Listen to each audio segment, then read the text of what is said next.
Rekla sam vam da ćemo danas govoriti o tome kako da nam i duh i telo budu dobro i kako da poboljšamo njihovo stanje. Ovih dana pričamo mnogo o tome, ukoliko smo naravno u mogućnosti da uzmemo odmore, odemo na zimovanje, kako možemo skijati, ali sve češće nam govori o tim banjama, odnosno spa i wellness ponudi.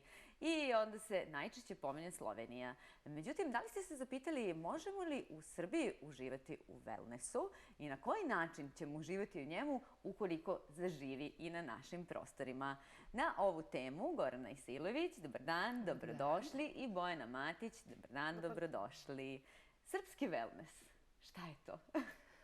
Pa evo, možda da pustimo Bojani da kaže, mi smo već godinama radili na tu temu, ali evo da čujemo sad o jednom novom projektu. Evo ako, znači mi smo najprve objavili knjigu prvu o wellnessu, 2006. još kad je to bio relativno nepoznat pojam. Prošle godine smo prvi put objasnili šta je to srpski wellness koji već godinama Gorana i čitava ekipa naših saradnika razvija. I dobili smo podršku Ministarstva ekonomije i regionalnog razvoja, sektor za turizam, da organizujemo edukaciju turističkih radnika. Prvi put, znači, da krenemo zvanično, da razvijamo srpski wellness. To je sada jedna državna, da kažemo, strategija i ukoliko sam dobro shvatila, odnosi se na ono što kažu da može biti vrlo značajan deo našeg turizma, a to je taj seoski turizam, ali da mu nešto malo fali da bi bio potpuno atraktivan. Da li je taj wellness element koji će mu pomoći? Pomoći će svakako. I već smo u Gornjem Milanovcu krenuli sa edukacijom turističkih radnika koji se bave seoskim turizmom. Naišli smo na jako lep prijem i ekskluzivno smo prikazali znak maline koji će predstavljati originalni srpski wellness brand. Srpska malina, ne samo u izvozu, nego i kod nas kao simbol. Malina sa 9 krugova, pošto wellness se sastoji od 7 aspekata, a srpskom wellnessu će se dodati i atraktivnost, takozvani wow efekat, i originalnost, to jest morat će da sadrži nešto originalno što podsjeća na Srbiju. Gorana, šta će biti taj wow efekat, na primjer? Pa evo ovako, prvo, za mene je wow efekat bio moment kada sam ugledala taj znak maline sa 9 krugova koji su dizajnirali dizajnerski duo Ana Mandić, naša mlada koleginica iz škole, i Ognjen Plavšić. I prosto taj znak je na neki način tako dodao jednu posebnu energiju celom tom procesu koji mi stvaramo još od 2003. godine. I sećam se još sada, to je bilo možda negde 2005. godine, kada je moja studentkinja iz Arilja osmislila masažu malinama kao ajmo to nešto uzbudljivo u Srbiji. Onda smo mi zaista radili na tome, uključili smo čitav tim stručnjaka, Akademiju nauka, uključili smo profesora i tako dalje, tako da je svega toga izašlo jedno zaista uživanje, jedno fenomenalno uživanje, da pozivamo ljude da dođu u Srbiju, da podele sa nama tih 9 krugova wellnessa. I ono što smo prikazali u Gornjem Milanovcu zove se hod po malinama u 4 noge.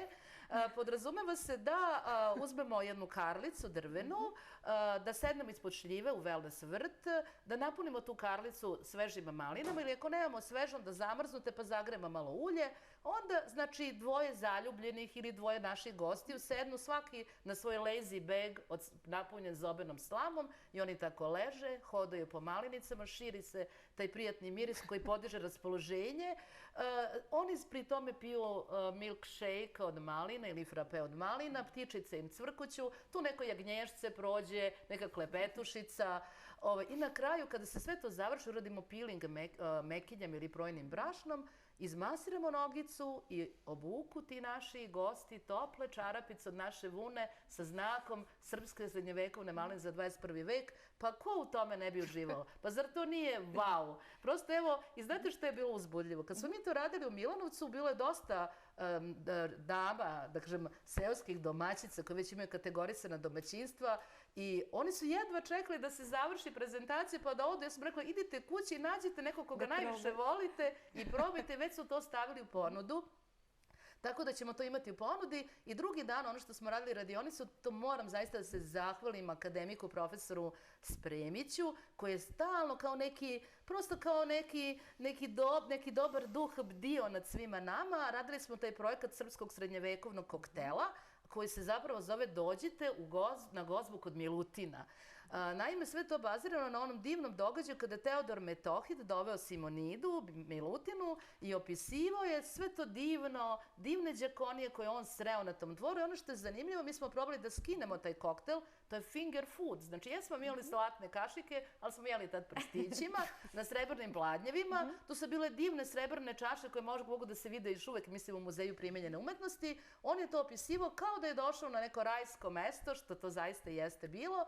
I ono što je nas kao stručnjake najviše uzbudilo, to je da je sastav, energetska vrednost, hranjiva vrednost i kombinacija oligominerala u toj suve šljivi sa kozim sirom i orasima ili geršla sa opet suvim šljivim malina i medom ili proso sa grivama, to je tako bilo uravnoteženo da mi danas ne možemo tako divan jelovnik da napravimo. Tako da su naše domaćice sve to snimile i željno dočekuju goste da dođe da sve to probaju. Naravno, naša sledeća aktivnost vezana je za možda proslavu Milanskog edikta. Treba da znamo da nam se bliži 2013. godina kada će ceo svet da dođe kod nas i mi želimo da oni ponesu od nas jedan lep suvenir, jedan zdrav suvenir zdrave Srbije, recimo dušanovu čašu upakovanu u takvu divnu crnu kuticu sa srebrnom malinom ili neki nakit ili možda neku šoljicu sa znakom maline.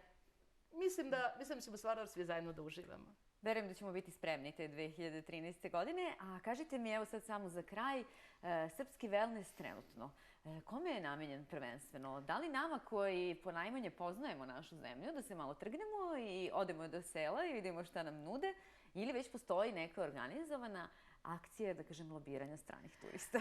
To je jako, jako važno. Mi smo naravno uradili lobiranje tih velikih turističkih agencija koje treba da dovode. I mi smo se vezali na neki način za zdravstveni turizam. Mi želimo da pozovemo onoga stranog gosta koji je došao ovde da popravi zubiće, da se zategne i da usput ukomponuje sve to sa jednim divnim uživanjem, ali ono što je još jako važno, da bi to zaživalo, moramo mi to prvo da probamo. Znači, ajde, to je jako jednostavno. Recept ćemo mu dati, kome bude trebalo, nek nazove vas, mi ćemo objasniti i kada to jednom osetite, shvatit ćete kako lepo živite u Srbiji. Vraćat ćemo se često, pa kad je postala atrakcija gaženje grožđa, zašto ne bi bilo i gaženje malina? Hvala vam na gostovanju u Otvorenom studiju televizije Avala.